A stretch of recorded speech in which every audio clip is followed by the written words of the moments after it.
See You Now is a podcast highlighting the innovative and human-centered solutions that nurses are coming up with to solve for today's most challenging healthcare problems. Created in collaboration with Johnson & Johnson and the American Nurses Association, and hosted by nurse economist and health tech specialist Shauna Butler.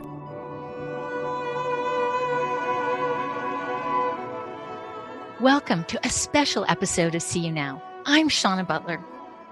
As a podcast focused on how nurse-led innovation is strengthening our healthcare systems, taking on our most challenging health concerns, advancing health equity, and transforming lives, we wanted to take this moment to focus our attention on Juneteenth, a day for reflection, education, and connection. So, what is Juneteenth, and what does it commemorate? June 19th marks the day in 1865 that enslaved people in Galveston, Texas, received the long overdue news from the Union Army that all persons held as slaves had been freed by President Abraham Lincoln's 1863 Emancipation Proclamation.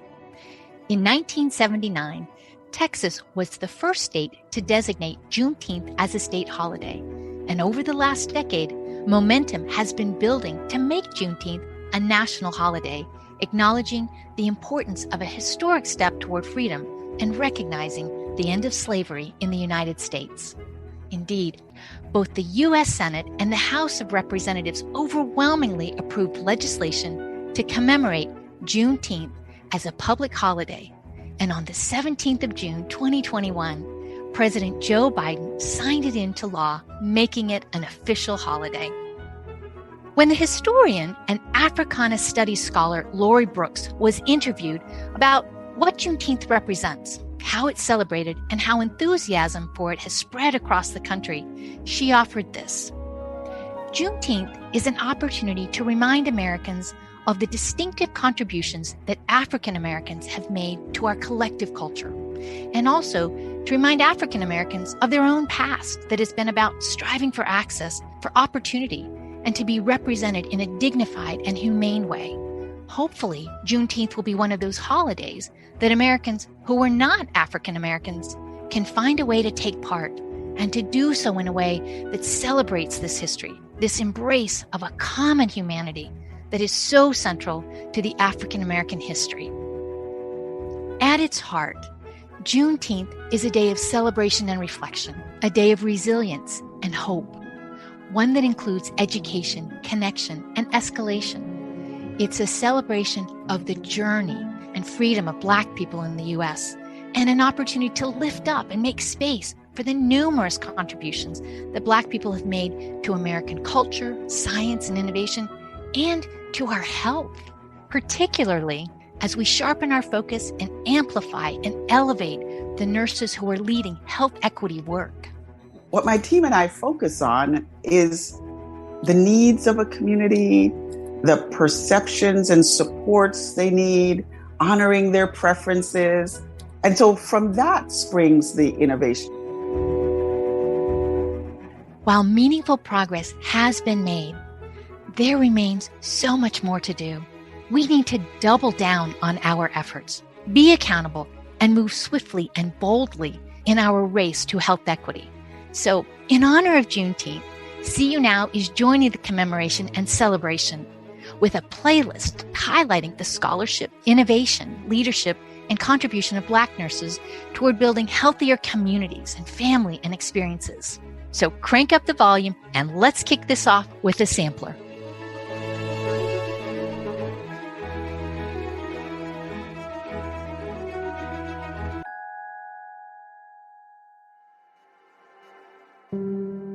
My name is Karen Dale.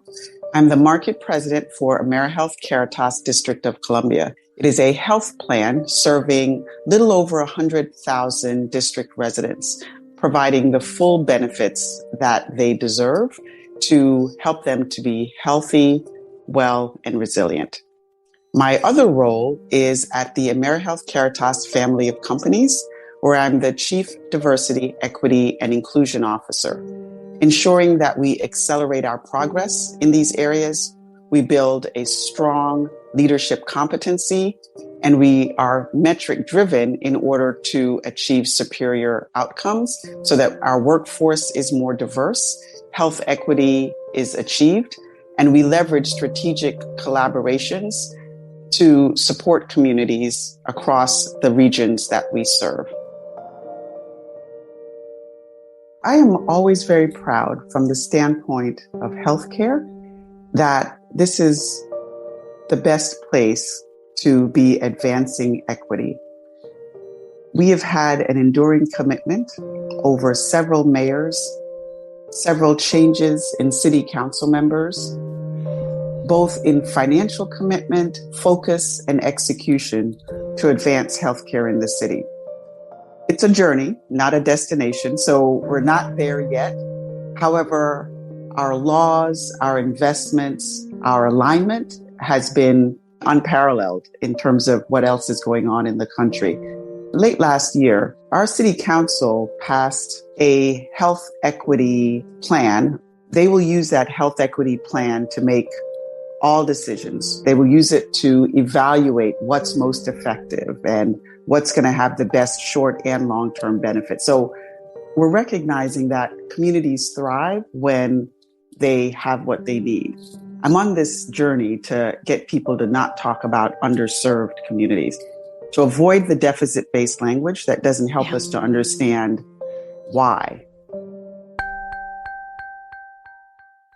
People aren't underserved because there's something that they need to do, should have done. Communities are under-resourced because of decades and really hundreds of years of racism, redlining, discrimination when they go to get a job, go to get a loan, right? All of those things are what have caused us to have communities where we see the inequities. And so I'm really always happy to say I work at AmeriHealth Caritas because we care about that. We jump in with both feet to affect the delivery system and to advocate strenuously in terms of policies that align with the type of change that would help these communities to be stronger.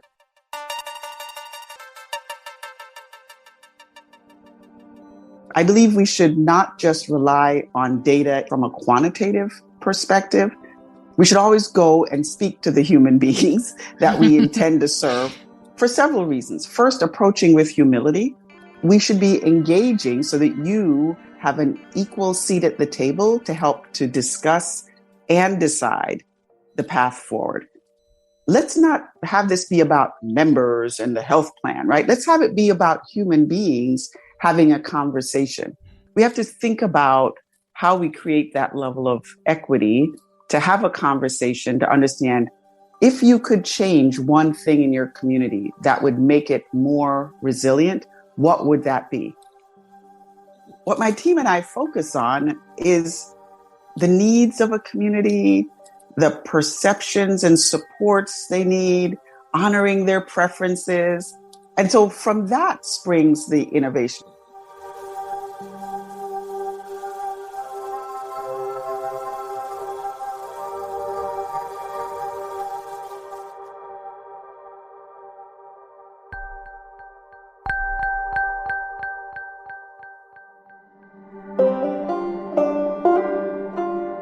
Voice and representation does matter. Everybody should be reaching out to the community. And I'm biased, but I believe that the faith leaders are really a good starting point because it only grows from there. When you look at some of the obstacles and the systemic challenges that we have, it's multi-pronged, it's multidimensional. And so your solution can't lie in a single source or a single source of individuals. But I think the faith leaders are a good starting point because they connect you to other people who are the people we serve in the community.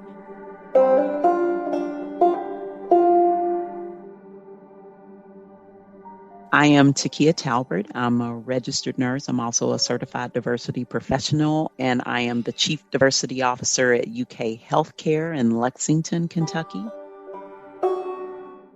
We have to start thinking of access to care and the care not just being within the four walls of the hospital or the place we commonly do our work, because so many of the causes for those access issues happen far before the patient even reaches the doors of a hospital. So often we limit ourselves because of where we believe care has to happen.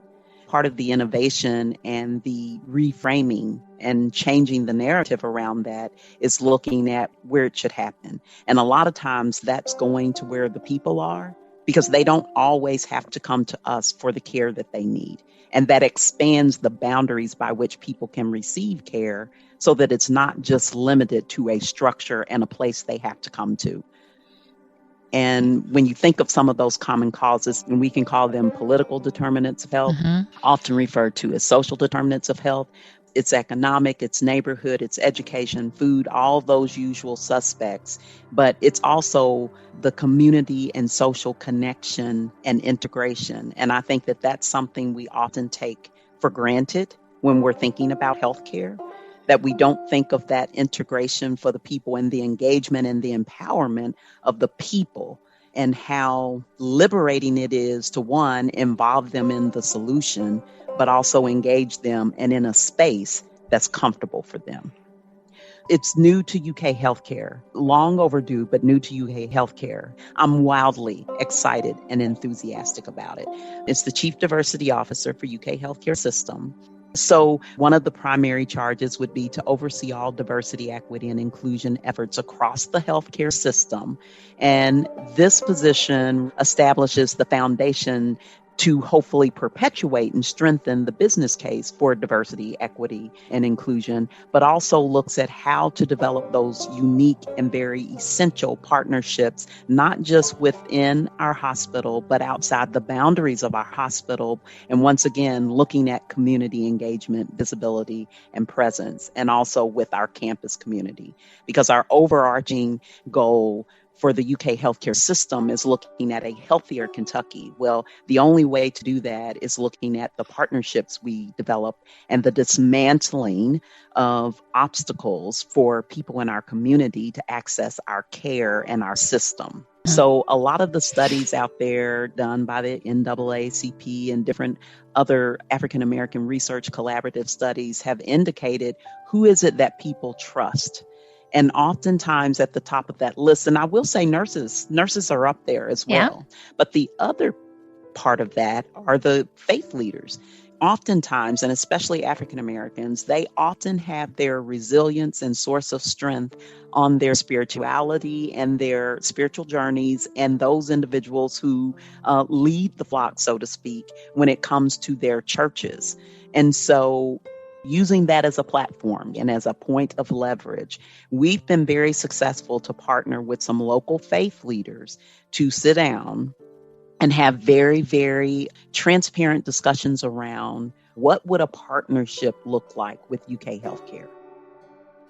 Then we developed a subcommittee of that larger group to really just kind of sit down and roll up our sleeves and talk about what are some of the issues that people in the community are experiencing as it relates to their health, but then what are some ways that we could partner to help address some of those challenges. And we developed what is called a community health education series. The topics are driven by some of the challenges that stem around access, but also really early intervention such as screening. So we've kind of taken on some of the themes for the different months. For instance, we launched it in October of last year. So we focused on breast screening. We focused on how people might access different areas and supports and programs to get early screening for breast cancer, colon cancer, lung. Since we had everybody, we wanted to use that forum to look at men and women and some of the things that they were most vulnerable to and are very preventable if caught through screening. I think that there are some benefits of being a Black female and going to have those crucial conversations that you look for things that will give you some points of leverage. And one of those would be the fact that I'm looking for racial concordance and some other commonalities that we share. Everybody has a story to tell. So maybe you start out with that because you don't want to ignore what someone feels and the experiences that have shaped where they are in this moment. We have to acknowledge that and be comfortable listening intensely to that and then working in partnership with individuals about, okay, so how do we rebuild that trust? And you have to be willing to be all in. And so when you're looking at how you meet people where they are, you have to be willing to accept those terms and not have limitations.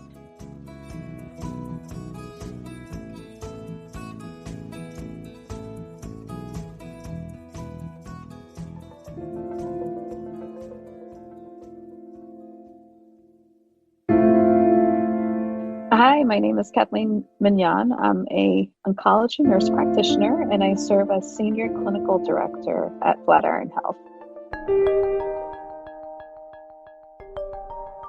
We launched a team looking at race and ethnicity data for the sake of examining healthcare disparities in oncology treatment. I lead that effort along with a fabulous team of other nurse practitioners, operations folks, and statisticians. There are so many patients who present for cancer care who don't fit into the cookie cutter box of who would qualify for a clinical trial. They're too old, they're too young, they don't have great kidney function, great liver function. Maybe they live too far from the hospital. There's so many reasons why they're not eligible to enroll in a trial or just not capable. Those patients, we don't know what happens to them. We don't have great data. We don't have papers to support treating one way or another. And so those decisions, those really critical decisions, oftentimes come down to convenience. Who's the attending that day? Who's the loudest person in the room? Who had one anecdotal experience with a patient that maybe was like that patient? And so the decisions that we make in cancer care regarding treatment, diagnosis, sometimes those decisions are more arbitrary than we would like to admit or that we would like them to be. I thought, there's no way I can't try to help them solve this problem because I know I face it every day. My patients don't even know that we're facing it to the degree that we are. We try to do our best, but sometimes those decisions aren't as informed as we would like them to be. Our mission is to learn from the experience of every cancer patient, which is huge, again, because altogether, only about 4 or 5% of patients who are treated for cancer do so within the confines of a trial. So what happens to the other 95%? That's what we're trying to figure out. It takes a lot of people. It takes a lot of nurses to help us do that. In addition to the data that comes in from these practices, we have a huge army of abstractors that consists of oncology nurses, research professionals, tumor registrars that actually go into charts and help us glean the relevant information, data points to help us weave those stories and really bring those stories to life so that we can understand more about treatment patterns, outcomes, and use that to help support ongoing clinical research that's happening as well. We also have onco trials, so we're moving into the prospective evidence generation space. We partner very closely with Foundation Medicine to help build a clinical genomic database. And Foundation Medicine specializes in next generation genomic sequencing. So we're able to link the data that comes in from Foundation Medicine with patients in our network. And we're also doing this prospectively so that we can start to, one, actually look at this in real time and also democratize the access to information like this. We're embedding a lot of this research into, again, community oncology practices and going to where patients are, where they live, and where they actually seek care. So the possibilities are endless. The work is endless. So we're making moves, but they're not across the board. One, just again, down to molecular level. And, not every patient is seeing the great strides that everyone gets to experience. You can name the reason for the disparity, but we still have racial disparities that persist in cancer care. We still have not reached all the communities that deserve our outreach. For us to have made these strides and know that it's only available to just a subset of potential patients that we could reach is a really tough thing. So I think we've tried to move a needle. We continue to push.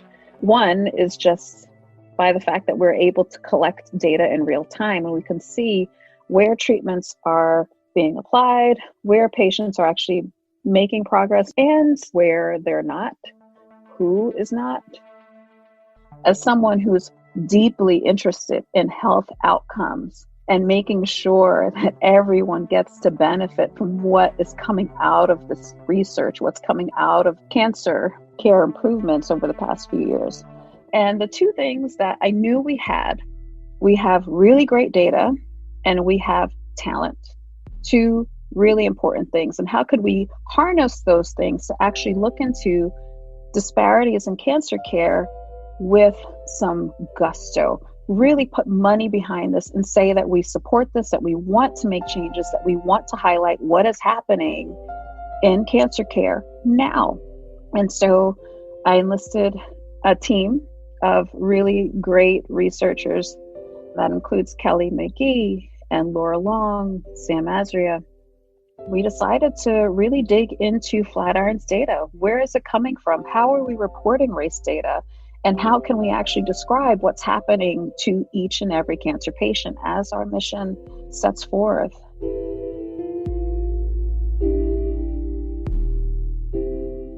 What I noticed when I started working with our data is that while we have a ton of patients and we can glean insights, and we've been able to put out some really high quality disparities research, but I think we can get more granular with what we're seeing as far as how race is reported, where it's reported, so that we can really get those insights and really power data for even smaller populations where it starts to become really important to connect race and genomics and have enough numbers there to get the insights that we need. We want to see everything that happens in a patient's journey. So starting with the basics, what are the demographics, right? It sounds really simple: age, where you live, who's paying for your care, whether it's a commercial insurer or a government insurer, your race as you report it, all of that is there. And then we're looking at what treatments did you get? What are the interesting characteristics about your tumor type? When did you start treatment? When did you end treatment? If you pass away, when did you pass away? Were you treated before you passed away? What kind of supportive care have you gotten over time? And when you drill down to actual treatments, like, are you getting standard of care? Are you on a trial? Are you getting something novel that was just approved in the past year or two? Are you getting the opportunities to receive the best that's available right now? And I'll talk briefly about our ASCO plenary last year. Last year, probably one of the more exciting experiences we've had collectively at Flatiron. The American Society of Clinical Oncology hosts a conference annually. It's the largest cancer-focused conference in the world. On average, they have about 40 to 50,000 people attending annually. And out of the thousands of abstracts that are submitted each year, they choose 4 to highlight at a plenary session. So plenary session means everybody pencils down, everyone pay attention. This is something that we want to talk about. And we did a study looking at the Affordable Care Act expansion. And so we looked at the difference in time to treatment for patients that were either in ACA expanded states or states that did not participate in Medicaid expansion, aka Obamacare is what a lot of people know it as. And what we found is that for states that did indeed expand Medicaid access, time from diagnosis to treatment shrunk. The disparity was eliminated. And I can't tell you why, but I can tell you that sometimes there is a bias when you have a patient in front of you. Every clinician struggles a bit with bias in their day-to-day care. You might have a patient who looks like your favorite aunt, and so you get her that extra cup of juice, or you have a patient that reminds you of the bully in high school. But you can feel those things viscerally and you can react to them in real time. But sometimes when you have a bias against a group of people, it's really difficult as a clinician to accept that maybe you might be treating them differently. We take an oath to do no harm. We know that we want to do our best, and it's really hard to look in the mirror and say, I may not be treating my patients equally. So when you look at these numbers and you can think back to your experience and think back to how you make treatment decisions for your patients, it's really critical to have those numbers in front of you so that you can kind of think back to a time where maybe you had the option and you didn't use it. We can talk about this anecdotally all day long, but the data is in black and white, and it gives you something to react to. It gives us something to talk about. It gives us an opportunity to address different ways to treat patients that are within standard of care, but take it up a notch to something a little bit better. We used a quote to really highlight what we were trying to do in examining our racial disparities. And the quote that I tapped into was, not everything that is faced can be changed, but nothing can be changed until it's faced. It's James Baldwin. Mm. And it sometimes it feels like I'm not doing enough.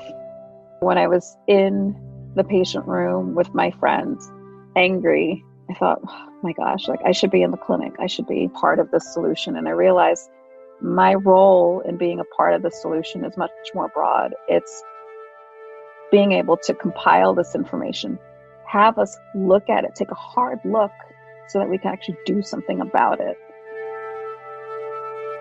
As a nurse, sometimes it feels like you're not the person people are looking to solve these problems. It feels like we're going to go to the physician, we're going to go to the academics so they can start to talk about these things and they can teach us how to do things. But we are the front line. We are the ones that actually talk to our patients, teach our patients, really bring them along for the ride so they understand what's going on. We are a critical piece of this. We're a critical piece of innovating ways for us to look and see what is going on day to day in patient care.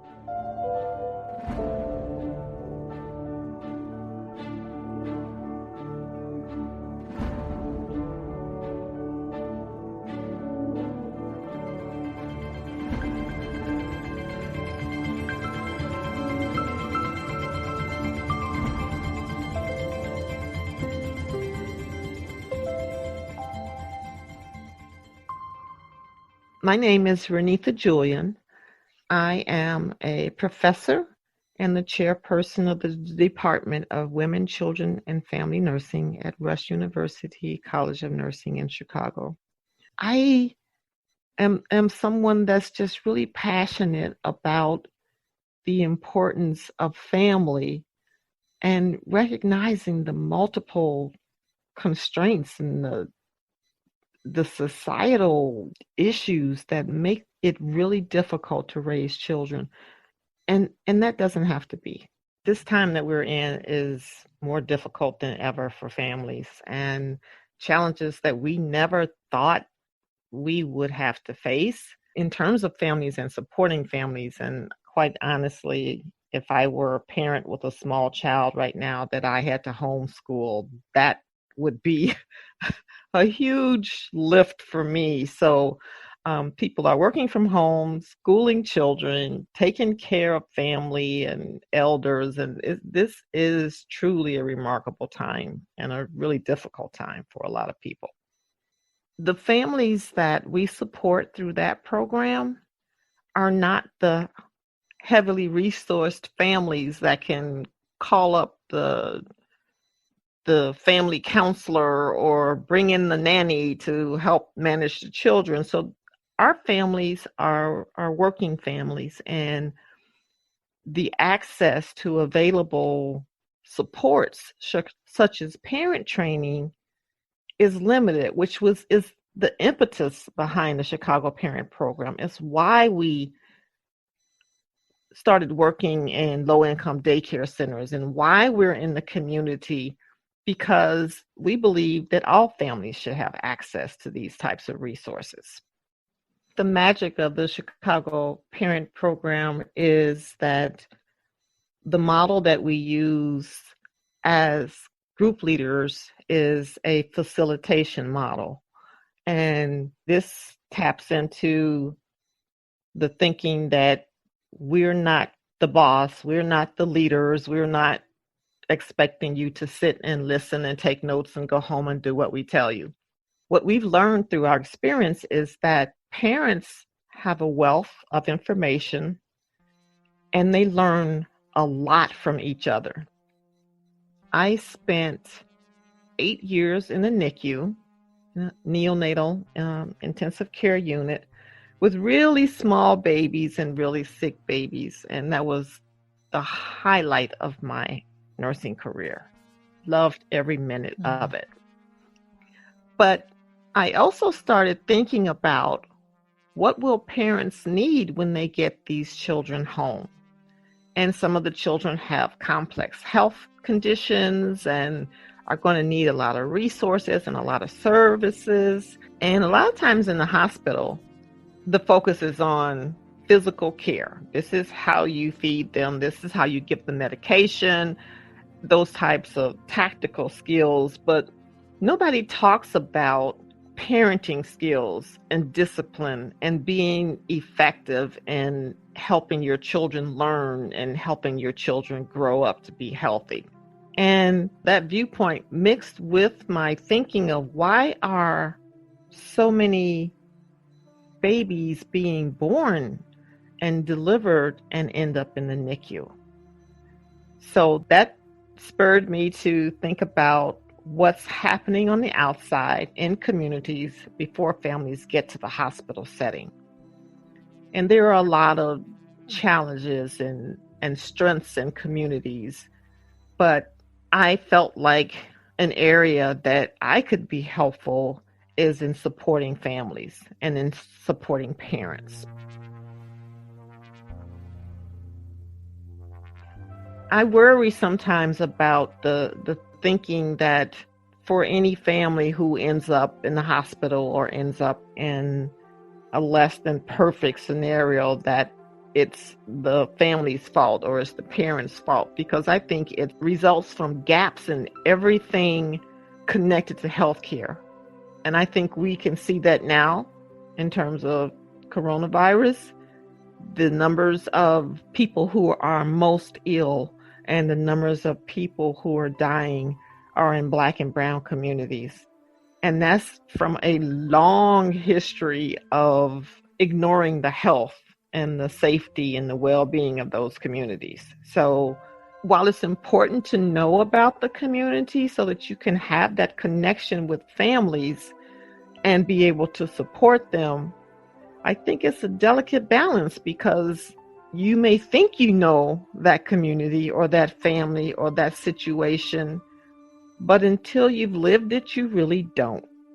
What are the social determinants of health that influence what happens with families and communities? And those social determinants include whether or not they live in an area where there are only corner grocery stores and no grocery stores with fresh fruits and vegetables, or either communities where the tobacco industry is disproportionately marketing cigarettes, or all the billboards in the community are advertising alcohol, and the education of the children based upon the resources that are provided to the schools in many communities are disproportionately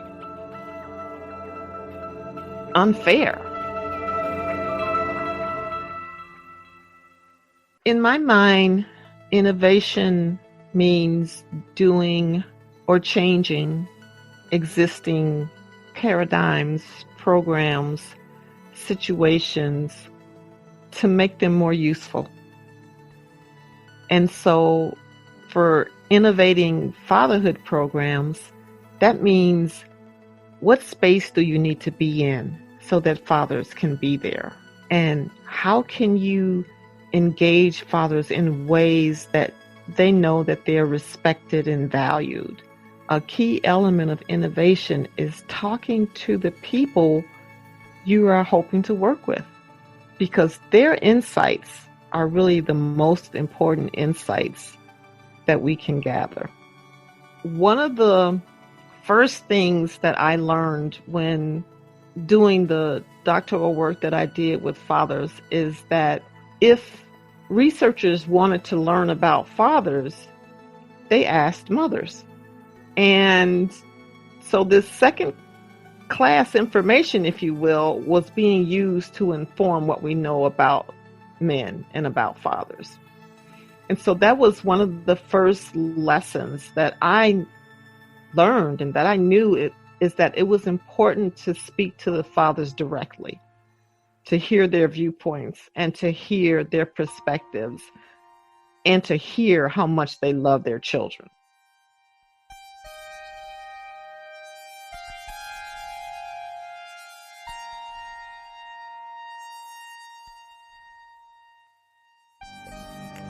I'm Congresswoman Lauren Underwood. I represent the 14th Congressional District of Illinois, and I'm a registered nurse. Let's talk about the Black maternal health work first. So the data has been so clear. I'm a nurse, and in my clinical education, we were taught almost as like a fact in passing that Black women were more likely to die. They would say things like, there's just something about Black women where they're more likely to die of pregnancy-related complications, as if that was a fact that would never change. And that ambiguity is dangerous. We need to be much more specific about what's happening. And what's happening in our country is that Black birthing people are 3 to 4 times more likely to die from pregnancy-related complications than white women. And in my state of Illinois, they're 6 times more likely to die. And for every death, there are 70 near misses, 70. So we're talking about this dual crisis of maternal mortality and extreme morbidity, right? Severe morbidity. I came to this after losing a close friend of mine. Dr. Shalon Irving was a classmate of mine in my master's program at Johns Hopkins. We did the Master's of Public Health program together. She was a dual PhD, a gerontologist and sociologist, who was a lieutenant commander in the United States Public Health Service Commission Corps. She was working at CDC on a health disparities project when she found out she was expecting, and she was so excited. This is her first baby, and she delivered her beautiful baby girl Soleil in January of 2017. And then 3 weeks later, we lost her. She died from complications related to her pregnancy, and it was devastating. It took every single fact that I knew about this disparity and made it extremely personal. And I remember sitting at her service in Atlanta, and the acting CDC director came to her funeral. Dr. Shuckett came, and she was just talking about how devastating it was, because we all know these facts, right? We know that this disparity persists regardless of income and education and prenatal care and insurance status and all these other things, right? We know that. But when it happens to you, it's just shocking. Unfortunately, because of the rates of mortality and severe morbidity, this is this unfortunate reality that connects so many Black women in this country.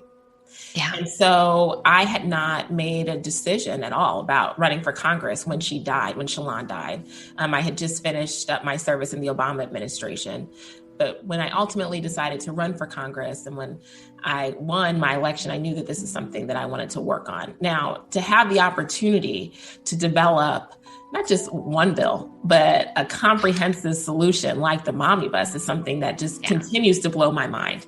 So in 2020, when we first introduced the Mommy Bus, it was 9 bills to comprehensively solve this crisis. We introduced it with then Senator Kamala Harris. She was our Senate lead, and it addressed everything from workforce issues, right? Growing and diversifying the perinatal workforce to dealing with this data collection issue that is happening all across the country. The maternal deaths are actually underreported. So as devastating as the statistics are, and as every story is, we know that there's so many more that we don't know anything about. And we have legislation to help incarcerated moms and veteran moms and social determinants of health and funding for community groups. We have bills to deal with innovative payment models, recognizing how much payment policy influences how health systems operate these days. 9 bills at that time to comprehensively solve the problem. When I think about this issue, so often we're asked to solve problems that don't have solutions or don't have obvious solutions or don't have evidence-based solutions. This is not that kind of a problem. This is a problem that has a solution. It's called the Mommy Bus, and we just need folks to support it. It will make a huge difference. We will absolutely save lives. And it's like my favorite thing to work on. I'm so excited about it.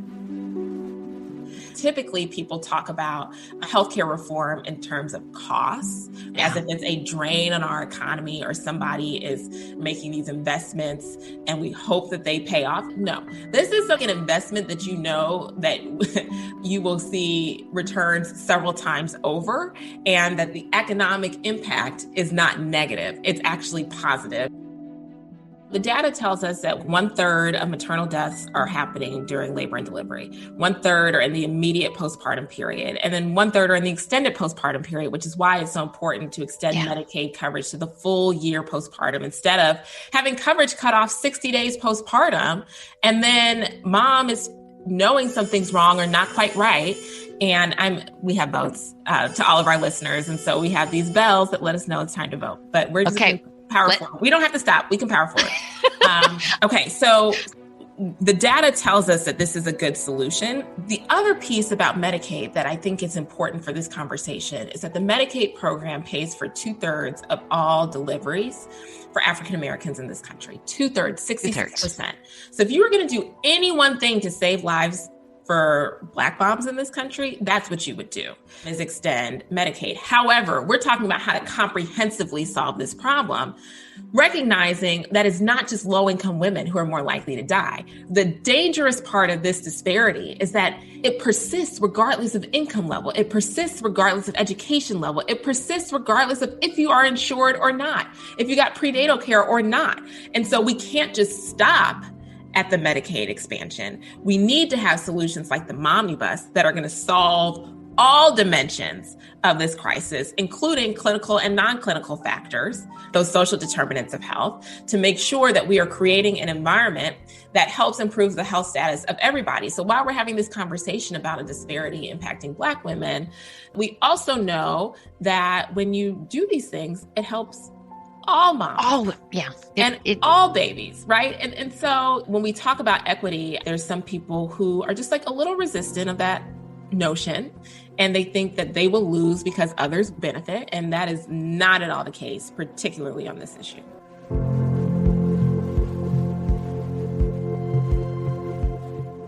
This Juneteenth, we invite you to listen, learn from, follow, engage, and cite Black nurses and their groundbreaking work and contributions to moving health equity forward.